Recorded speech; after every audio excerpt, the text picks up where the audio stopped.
àlejò mi ti wà pẹ̀lú mi nínú ilé. Àlejò mi ọ̀hún náà ni Lady Evangelist Àjàó Adédùnmọ́lá Sabak. tó a kí yín o. Gbogbo yín ni mo kí pátápátá, ẹ̀yin bàbá mi, ẹ̀yin ìyá mi, ọmọdé àgbàlagbà, gbogbo yín ni mo kí o. Ẹ kú dédé àsìkò yìí, ṣe dáadáa ni mo bá yín o. Àwọn gan ti dá yín lóhùn wípé dáadáa la wà o. Ẹ kú àtijọ́ ṣe dáadáa ni.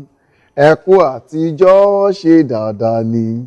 Ṣàlàáfíà lẹ́wà gbogbo ilé ń kọ́ o. Ìkíni ṣe pàtàkì. Ẹlòmíà tẹ máa wò wípé ètò akíyín kí ni ó dé tí wọ́n fi wá ṣe kíkí yẹn náà ló wá ṣe pàtàkì ni.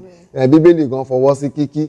Ó ní nígbà tí Elizabeth gbọ́ kíkí Maria, ọlẹ̀ ayọ̀ sọ nínú rẹ̀. Ìyẹn túmọ̀ sí wípé ká máa kíra wa. Ìyẹn túmọ̀ sí wípé ẹ̀bùn kan òun tún ni, nítorí pé Ọlọ́run gan tó wà nínú kíkí. Tá bá dẹ̀ ṣàkíyèsí nínú ìwé ìfihàn, nígbà tí Ọlọ́run kọ sí arákùnrin kan tó ń pè ní Jòhánù ní orí òkè Pátímò, ó sọ fún pé kọ̀wé sí àwọn oríṣiríṣi àwọn ìjọ méje. Ó wá sọ kinní kan níbẹ̀, ó ní gbọ́ o, ṣe báyìí sílẹ̀, kọ bẹ́lẹ̀ ṣe gbóná tó, kọ lé bẹ́lẹ̀ ṣe tutù tó. Bí ọkùnrin yẹn bá ti fẹ́ kí wọn, tó bá ti fẹ́ kọ kinní yẹn sí wọn, ó fẹ́ sọ nǹkan tí ò dá nípa wọn ni o, ṣùgbọ́n pẹ̀lú ẹ̀ náà á kí wọn. Tó bá kí wọn tán á tún yìn wọn. Mo ríṣẹ́ rere yín tẹ́ ń ṣe, mo gbọ́ bí ẹ ṣe ń ṣe báyìí, ṣùgbọ́n o mo rí wí sí yín. Torí ẹ̀ ètò akíyín nínú kíkí oore ọ̀fẹ́ wà ń bẹ, nínú kíkí oore wà ń bẹ. Ẹ jẹ́ kí mi náà wá fi yẹn tún kí àlejò mi náà wípé mo kí yín o. Èmi náà kí yín o. Èmi náà kí yín o, ṣe dáadáa ni mo bá yín. A dúpẹ́ lọ́wọ́ Ọlọ́run. Ẹ ti jẹ́ kí n kọ́kọ́ ti bí béèrè náà, torí bí mo ṣe máa ń kọ́kọ́ ṣe fáwọn olórin ẹ̀mí nìyẹn, torí pé ó ṣeé ṣe kẹ́yìn náà láǹfààní láti jókòó pẹ̀lú mi gẹ́gẹ́ bí olórin ẹ̀mí. Olórin ẹ̀mí tó máa jókòó pẹ̀lú Ṣògorẹ́níkejì, ó gbọ́dọ̀ jẹ́ ẹni tó dáńtọ́ nínú orin tó ń kọ àti nínú ọ̀rọ̀ Ọlọ́run. Ẹ jẹ́ ká ti ibì kan bẹ̀rẹ̀. Ìbéèrè mi àkọ́kọ́ leléyìí, mi ní kọ́kọ́ bi yín pé ìgbà wo gan lẹ bẹ̀rẹ̀ orin ẹ̀mí, kí n tiẹ̀ tó béèrè gbogbo orú nǹkan bẹ́yẹn. Ẹ jẹ́ kí n kọ́kọ́ jẹ́ káwọn ọmọdé mọ̀ wípé nǹkan tó ń kọ́ wọn láti kékeré yẹn wúlò tí wọ́n bá dàgbà. Ìbéèrè mi àkọ́kọ́ nìyí, ẹ fún mi ní ẹsẹ̀ ọ̀rọ̀ Ọlọ́run 5 nínú Bíbélì. Ṣé eléyìí tó wù ká lè sọ di. Èyíkéyìí tí ìbá wù kó ṣàti wà nínú ọ̀rọ̀ Ọlọ́run. Ìkan wípé mi ò yin Olúwa tinútinú mi gbogbo. Psalm kí nìyẹn gbogbo tó bẹ nínú mi kó yin orúkọ rẹ̀. Ìkan Psalm 33 verse 1. Ó ní èmi ò yin Olúwa, màá gbé omi sókè, màá fi yìn. Psalm 38 kan tó sọ wípé èmi ò yin Ọlọ́run níwájú àwọn òrìṣà, èmi ò gbé orúkọ rẹ̀ ga. Ìkan tún wípé ẹ lọ sẹ́nu ọ̀nà rẹ̀ tẹ̀yìn tí ọpẹ́ àti sí àgbàlá rẹ̀ tẹ̀yìn tí ìyìn. Ẹsẹ̀ kan tún wípé torí tiẹ̀ làwa ṣe, àwa ní ènìyàn rẹ̀ àti àgùntàn pápá rẹ̀. Ẹ ṣé, ẹ bá mi pàtẹ́wọ́ fún àlejò mi. Èmi náà ti máa ń sọ fún yín ní gbogbo ìgbà wípé kò sí bó ti ulẹ̀ kó rí, bó ṣe mo ti rí èèyàn kan tó jẹ́ pé kò mọ àdúrà Olúwa, tó jẹ́ wípé tán bá dẹ̀ ń pe olórin ẹ̀mí òun náà á jáde. Kí ni ibo lẹ̀mí òun ti ń wá nígbà tí ọ̀rọ̀ olórin ẹ̀mí tí kò gbilẹ̀?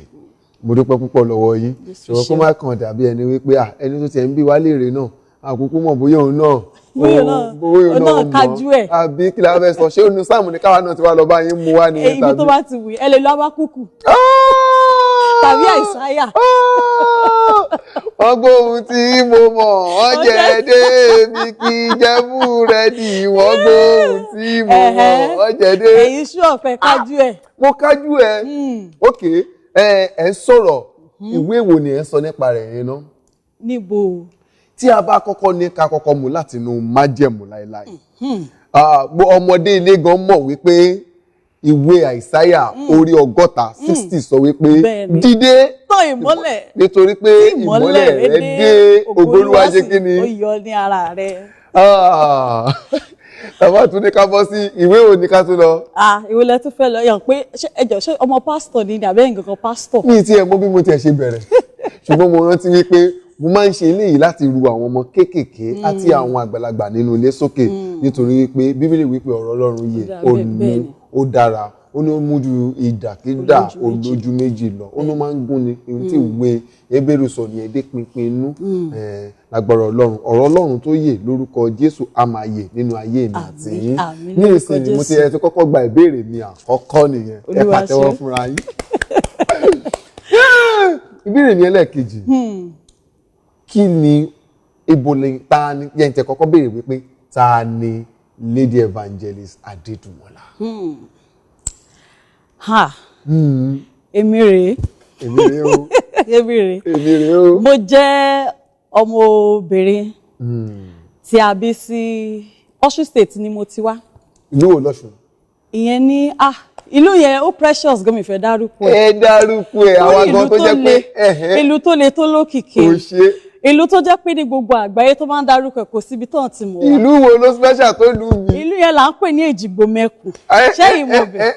Ṣé Èjìgbò. Léjìgbò. Èjìgbò bẹ̀ yẹn. Èjìgbò mẹ́ta. ọmọ yín dà ẹ̀jẹ̀. Wọ́n sí bí àwọn Èjìgbò làwà ń bí lónìí. Àwọn Èjìgbò làwà ń bí. Ṣé ìwà lè kí oríkì ìlú yìí? Mo lè má lè gbé má jẹ́ lórí ètò yìí torí ẹ̀ sọ fún mi kí n múra ẹ̀ wá. Adúpẹ́ mo ń gbọ́ yín tẹ̀síwájú. A bí mi ní Èjìgbò ní Ọ̀ṣun State sí ìdílé díákónì ọkùnrin àti ìyáàfin Adébọ̀wálé àti bí mi ó ti fẹ́ máa tó bí 40 ọdún báyìí so láti bẹ̀ mo lọ sílé ìwé gíga mo lọ sí Federal Polytechnic Ẹdẹ mo ṣe accounting lẹ́yìn yẹn mo tún tẹ̀síwájú mo lọ sí Ọlábísí Ọ̀nàbánjọ mo tún ṣe accounting níbẹ̀ náà ìgbà tí mo ṣe tán mo lọ sílé ọkọ ní báyìí mo wà nílé ọkọ mo ti Ọlọ́run bùkún mi pẹ̀lú àwọn ọmọ. Ọlọ́run ṣeun ìbéèrè tí